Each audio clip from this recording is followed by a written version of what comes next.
பிரதமர் மோடி மேடையில பேசியிருக்கிறாரு. ஏழைகளின் நலனை உறுதி செய்யும் அரசும் மோடி அரசு. இவங்க ஏழைகளின் நலனை எப்படி உறுதி செஞ்சிருக்கிறாங்கன்னு அவர் சொல்றாரு தெரியுமா? 2014ல மோடி ஆட்சிக்கு வரதுக்கு முன்னால இந்தியால மொத்தம் 74 விமான நிலையங்கள் இருந்துதான். இப்போ மோடி ஆட்சிக்கு வந்ததுக்கு அப்புறம் 150 விமான நிலையங்கள் இருக்குதாம். அது மட்டும் இல்ல, செருப்பு போட்டிருக்கிறவங்க கூட விமானத்துல பயணிக்கக்கூடிய நிலைமையை நான் கொண்டு வருவேன் அப்படின்னு சொன்னேன். அந்த வாக்குறுதியை நான் நிறைவேற்றி விட்டேன் அப்படின்னு பெருமையா பேசியிருக்கிறாரு நம்ம விஸ்வகுரு. ஏழைகள் எத்தனை பேர் விமானத்துல போறாங்க? இந்த கடந்த 10 வருஷத்துல விமானத்துல போய் ஏழையானவங்களுடைய எண்ணிக்கை தான் அதிகம். இவ்ளோ விமான நிலையங்களை கட்டி இது அத்தனையும் பிரைவேட் கார்பரேட்டுகள் அதானிக்கு தானே நீங்க கொடுத்திருக்கிறீங்க. இன்னைக்கு எல்லாத்துக்கும் ஃபேரை ஏத்திட்டாங்க. பிளைட் டிக்கெட்டோட விலை ஜாஸ்தி ஆயிடுச்சு. ஏர்போர்ட் சர்வீசஸோட விலை ஜாஸ்தி ஆயிடுச்சு.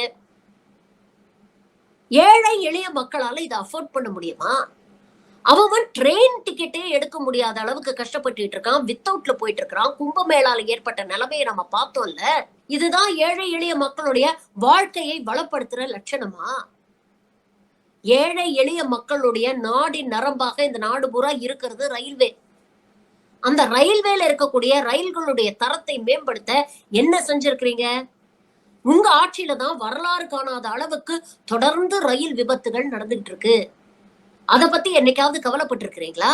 உண்மையிலேயே ஏழை எளிய மக்களுடைய வாழ்வை மேம்படுத்தணும்னு நினைச்சிருந்தீங்கன்னா இருக்கக்கூடிய ரயில்களுடைய தரத்தெல்லாம் உயர்த்திக்கணும். ஆனா அங்கேயே என்ன பண்ணீங்க? Second class coaches, unreserved coaches எல்லாம் குறைச்சிட்டு ஏசி கோச்சஸ் அதிகப்படுத்தி வந்தே பாரத், தேஜஸ் அப்படின்னு விடுறீங்க. ஏழை எளிய மக்களால இதெல்லாம் அஃபோர்ட் பண்ண முடியுமா?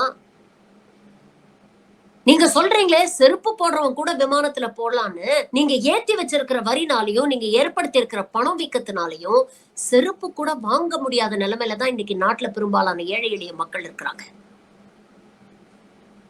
போய் பேசலாம், ஆனா இப்படி ஏக்கர் கணக்குல அளந்து விடக்கூடாது.